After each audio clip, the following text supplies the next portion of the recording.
तो black clover के last episode में हमने देखा था कि आस्था के पास एक नई तरह की तलवार है जिसकी मदद से वो नोएल के जादू को अपनी तलवार में कैद कर कर किसी के भी ऊपर हमला कर सकता है। लेकिन फाइट के दौरान आस्था मार्स के हमले से पूरी तरह से इंजर्ड हो जाता है, जिसके बाद मिमोसा आस्था को हील करने लगती है और वहाँ खड़े सभी लोग आस्था से कहने लगते हैं कि तुम्हें मरना नहीं है। तब उन सभी की बातें सुनकर मार्स को अपना बचपन याद आता है, जहां वही लड़की मार्स से कहती है कि अगर तुम्हें ट्रेनिंग पेनफुल लगती है तो तुम्हें अपनी आंखें बंद करके उन लोगों को याद करना चाहिए जो तुमसे प्यार करते हैं, क्योंकि इसी वजह से हम लोग यहाँ हैं। हम लोग जिन्हें प्यार करते हैं उन्हें बचाना हमारी जिम्मेदारी है, और जब हम लोगों की ट्रेनिंग पूरी हो जाएगी तो हम लोग यहाँ से बाहर जाएंगे, और मुझे लगता है ऐसा करने वाले तुम पहले इंसान बनोगे क्योंकि तुम हम सब में सबसे ज्यादा ताकतवर हो। मार्स उससे कहता है कि जब मैं यहाँ से बाहर चला जाऊंगा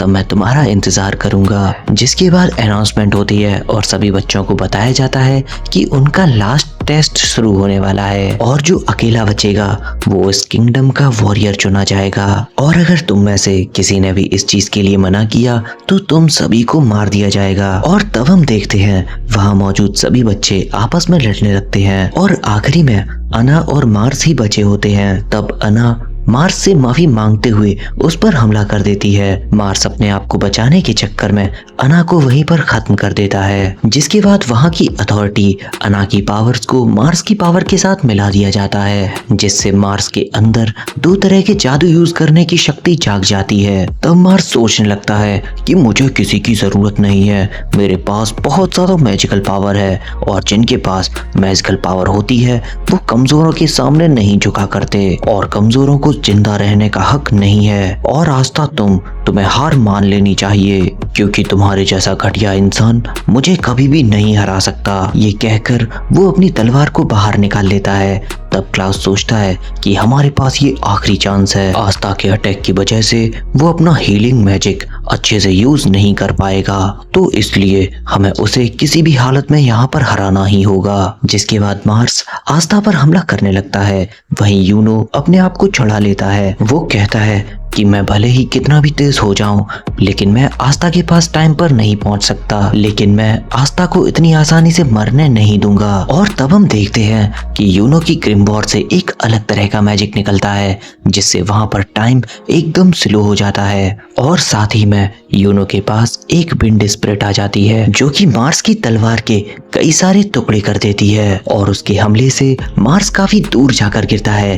ये देखकर वहां मौजूद सभी लोग एकदम हैरान हो जाते हैं। तब क्लाउस यूनो से पूछता है कि आखिरकार तुमने ये सब कैसे किया। तब यूनो कहता है कि मुझे खुद नहीं पता कि मैंने ये कैसे कर दिया, मैंने तो अपने पास में एक छोटी सी लड़की को देखा था। क्लाउस उससे कहता है कि तुम काफी ज्यादा थक चुके हो, इसके बारे में हम बाद में बात करेंगे। तब यूनो देखता है कि उसकी ग्रिमबॉर्ड में कुछ अलग तरह के शब्द लिखे हुए हैं, जिसे वो फिलहाल के लिए तो समझ नहीं पा रहा होता है। और वहीं दूसरी ओर आस्था की ग्रिमबॉर्ड के अंदर उसकी ये न्यू तलवार अंदर चली जाती है, जिसके बाद वो पूरा डंजन वहां पर टूटने लग जाता है। जिसके बाद यूनो वहां से सभी को चलने के लिए कहता है, लेकिन आस्था उनसे कहता है कि तुम्हें उसे भी बचाना होगा। क्लाउस ये बात सुनकर वो गुस्सा हो जाता है। वो कहता है इस आदमी ने हम लोगों को मारने की पूरी कोशिश की थी। आस्था कहता है कि वो भी हम लोगों की तरह ही खजाने को खोजने आया था, लेकिन उनके पास इतना समय नहीं होता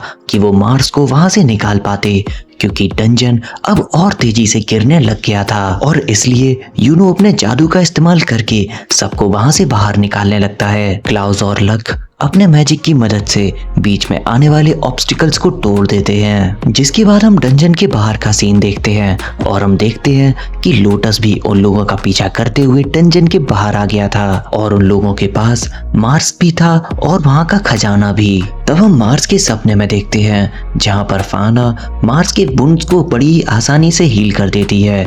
जिसके बाद मार्स को वहां पर होश आ जाता है, और तब लोटस उसे अपनी मदद के लिए थैंक यू कहता है। तभी मार्स को एक बात याद आती है, जहाँ पर फाना उससे कह रही होती है तुम्हें हम लोगों के लिए इस जिंदगी को जीना होगा। जिसके बाद मार्स भी लोटस को थैंक यू कहता है क्योंकि उसने उसकी जान बचा ली थी। वहीं दूसरी ओर आस्था को भी पूरी तरह से होश आ चुका होता है और सभी लोग ये सब देखकर बहुत ज्यादा खुश हो जाते हैं। तभी मिमोसा उससे कहती है तुम अभी पूरी तरह से ठीक नहीं हुए हो, क्योंकि मेरे पास इतनी मैजिकल पावर नहीं थी कि मैं तुम्हारी इंजरीज को पूरी तरह से ठीक कर पाऊं। तब आस्था कहता है अरे नहीं, इसकी कोई जरूरत नहीं है, अगर तुम यहाँ पर नहीं होती तो मैं कब का मर चुका होता।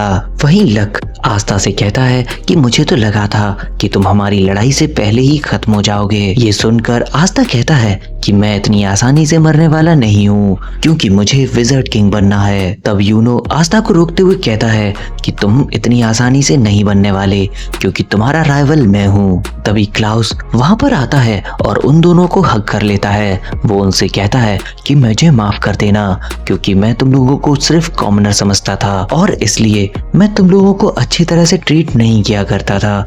इसके लिए मैं बहुत ज्यादा शर्मिंदा हूँ। तुम दोनों ही बहुत ही अच्छे मैजिकल नाइट हो और तुम्हें पाकर हम लोग बहुत ज्यादा लकी हैं। क्लाउस की ये सारी बातें सुनकर बाकी के लोग हैरान हो जाते हैं। तभी आस्था नोएल के फटे हुए कपड़ों के बारे में बताता है। ये सुनकर नोएल शर्मिंदा हो जाती है और वो आस्था के पेट पर कूद जाती है, जिससे उसकी कमर टूट जाती है। जिसके बाद सभी लोग अपनी अपनी टीम के पास पहुंच जाते हैं। आस्था तकरीबन एक हफ्ते के बाद नींद से जागा था और ब्लैक बुल्स अपनी टीम मेंबर्स के साथ बैठे हुए थे। वहां मौजूद वेनिसा आस्था को बताती है कि नोएल तुम्हारे बारे में बहुत ज्यादा चिंता कर रही थी, उसने तुम्हारा बहुत ज्यादा ख्याल रखा। लेकिन नोएल ये सारी बातें सुनकर वहां मना करने लगती है। जिसके बाद चार्मी वहां पर सभी लोगों के लिए खाना लाती है और वहां सभी लोग खाने के ऊपर टूट पड़ते हैं। लेकिन तभी उसी जगह पर कैप्टन यामी की एंट्री होती है।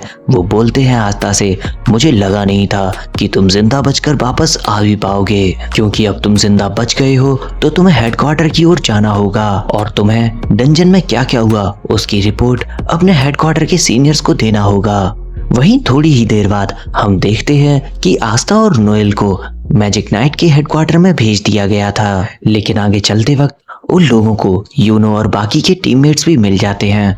वो दोनों एक दूसरे को हाय कहते हैं, जहां पर क्लाउस आस्था से पूछता है कि वो कैसा है। आस्था उससे कहता है कि वो पहले से ज्यादा बेहतर है। वहीं मिमोसा नोएल को बताती है कि वो आस्था को बहुत ज्यादा पसंद करने लगी है और वो नोएल के सामने ही आस्था की बहुत सारी तारीफें करने लगती है। और इतनी सारी तारीफें सुनकर नोएल को भी कुछ कुछ होने लगता है और नोएल इतनी सारी बातें सुनकर काफी ज्यादा परेशान हो जाती है। जिसके बाद सभी लोग वहां से हेडक्वार्टर की ओर जाने लगते हैं। तभी वहां पर उन सभी के सामने विजर्ड किंग आ जाते हैं।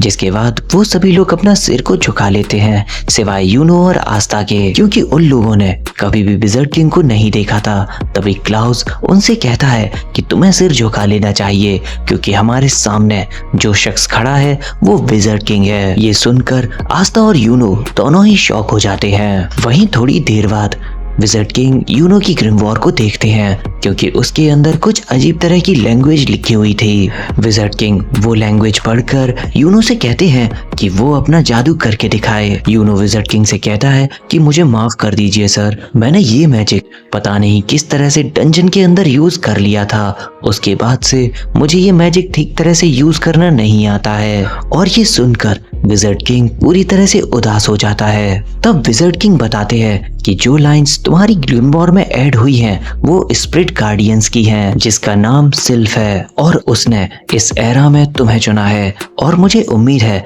कि तुम उसकी मदद से अच्छा और ताकतवर जादू करना सीख पाओगे। ये सब देखकर आस्था पीछे रहने वाला नहीं था, वो भी अपनी ग्रिमवॉर को बाहर निकाल लेता है और वो विजर्ड किंग से कहता है कि वो भी उसकी ग्रिमवॉर को पढ़े। लेकिन विजर्ड किंग उसकी ग्रिमवॉर में से कुछ भी पढ़ नहीं पा रहे होते।